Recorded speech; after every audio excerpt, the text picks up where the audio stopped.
Heather. Welcome to Heyday Sews, Project Dress-A-Girl version.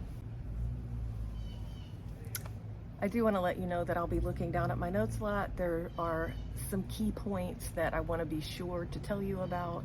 So if I'm looking down here, you know why. I'm looking at my notes, trying not to miss anything. I'm filming outside this morning because it's not quite too hot yet, but there are noises around. I will try to talk over them.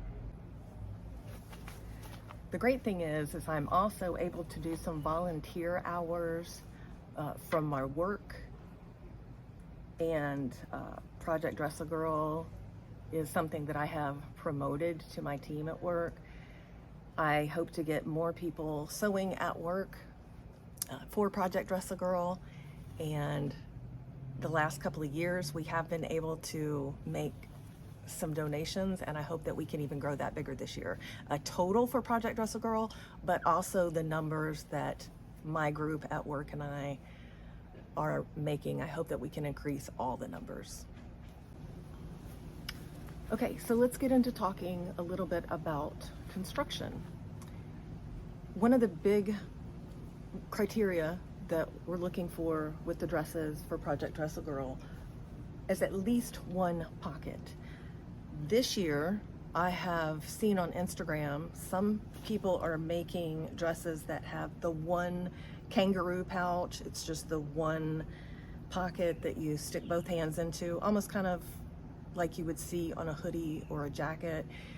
As long as it has the Project Dress-A-Girl tag on there, we want this sewn onto all of the dresses. Most people put it right on the pocket, but you can put it wherever. I think that the one pocket idea is really cute. I always do two pockets. You can have a lot of fun jazzing these pockets up. It's kind of a neat place to express your creativity. And also, it's important that we have this tag on there because it makes the girls appear that they belong to an organization, and it will deter human trafficking. They look like they belong to a group. So it's very important to have that on there. However, if that is the point that would prevent you from participating in Project Dress-A-Girl and making a donation, please do not let that deter you. Make the dress, send it in, someone will put one of the tags on it. Or through Madi, the ambassador of Project Dress-A-Girl, you can buy, a group of these. I think maybe I bought 20, I'm not even sure, I don't remember because I did it last year. And just make sure you have one of those on the pocket, and that's a very important point for construction. The other important point is they don't want any closures of any kind, any snaps, buttons. We want it to just pull right over the head, and so these girls don't have to do any mending. It may be that they don't have access to a needle and thread. We want it to be a sturdy dress and just easy to get on and off over the head.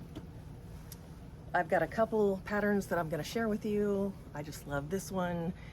This is going to go right over the head. There's no buttons, no closures. So that's what we're looking for with construction, including the pocket, which I told you about. Let's talk about fabrics. We want bright, colorful, pretty fabrics that little girls would appreciate and like. I do a lot of quilting cotton. You can also use linen. Please use natural fibers. I end up making a lot of flower dresses, flowers and butterflies. That's kind of what I stick to. Anything that you think a little girl would enjoy or appreciate. I do a lot of color blocking. Gives you some good opportunity to play with some florals. And I use quilting cotton. We want this fabric to stand up against the elements. A lot of these girls may not have facilities to do their laundry. Here are two other Collins dresses that I've made so far. really cute with the ruffles. And then just add the pockets on. Just add a couple, you know, I kind of backed them with this fabric. That's a cute one. I always put some butterflies in there. So this is the Collins dress. I really, really love the way these turned out. I'll pop some pictures up. I also have them on my Instagram account. I did notice that after doing some of these casings, it did kind of hurt my hands trying to get the get the elastic through the casing. However, I did discover another pattern. It's been out there. Madi had it on her channel and I missed it somehow. So I'm hoping that she's gonna allow me to link it for you because I absolutely love her pattern. I'm gonna show you a couple that I've made using her pattern, and it did not hurt my hands at all to try to get that elastic through the casing. So wait, I'm gonna get those for you. So using Madi's tutorial on her channel, she created this pattern. This is a casing of elastic. She goes over some numbers for you, which is very, very helpful in her tutorial. I, however, had 3/8 elastic in my stash, so I used that. I made the casing about 7/8 because I just wanted to be able to feed that elastic through very easily. And then I did purchase some bias tape. I always have bias tape in my stash, but I didn't have any yellow. So I got yellow bias tape, and I think they came out so cute. I absolutely love this pattern, and I highly, highly recommend it. So those are my two favorite patterns, but listen to other sewists on the Project Dress a Girl 2023 tour, and I'm sure you're gonna get other tutorials and links to other potentially even free patterns. So obviously the intent of this video is to get sewists to make dresses for Project Dress a Girl. However, if you're not a sewist, if you don't sew, if you don't have time to sew, if you are a young mother and have little girls and little boys running around at home, maybe you don't have the time to participate in Project Dress a Girl this year, that's fine. There are other ways to further the mission statement. You can buy a dress on the website. They're already pre-made. I was noticing on the website, you just click on it and you can purchase a dress that way, and you can participate without actually having to sew a dress. You can also sponsor a sewist. My manager at work sent me money so that I could purchase fabric, and actually the Collins dresses were sponsored by her. I think that's a wonderful idea. Find a sewist, encourage them to make a donation to Project Dress a Girl, buy the fabric for them, send fabric to their house, send bias tape to their house, maybe some elastic. That's a good way to contribute. And you don't have to do Project Dress a Girl. Obviously, that's what I'm pushing for today. However, if there's a different way that you want to show God's love, I would encourage you to go that avenue as well. Madi, the Project Dress a Girl ambassador, I will link her site here and in the description below. You can go to her website and find the ambassador that is closest to you. Shipping is expensive these days, so if you would like to find the ambassador that's closest to you, you can ship your donation to them.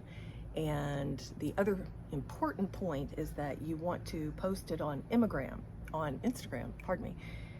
You want to tag Madi and also have the hashtag Project Dress a Girl 2023 so that it can be counted for the total count.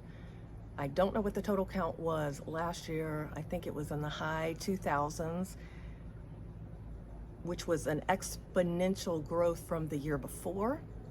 And this year, my prayer is that there would be even more exponential growth from last year. So I would encourage you to make a dress for Project Dress a Girl, find and sponsor a sewist, And just one other note, if a sewist does not have an Instagram account, I have for a friend. She made a dress and I posted on my Instagram and did the hashtags and tagged Madi just so that there would be one more for the count. So that's something that you can do if the person doesn't have Instagram. So I am on the Project Dress a Girl tour on September 8th. Madi would like us to link you to the person before me and after me. So the person on September 7th is Anne-Marie's workshop, and I will definitely link that in the description box. And on September 10th, following me, is So Little Time. I'm sure you'll get a ton of great information. Please watch those videos. I will link them in the description box below, and I will also try to insert them here, again, if my tech skills allow me to do that. Thank you so much for listening. I hope that you can participate in some way, showing God's love to these young girls in poverty. And I hope you have a heyday sewing.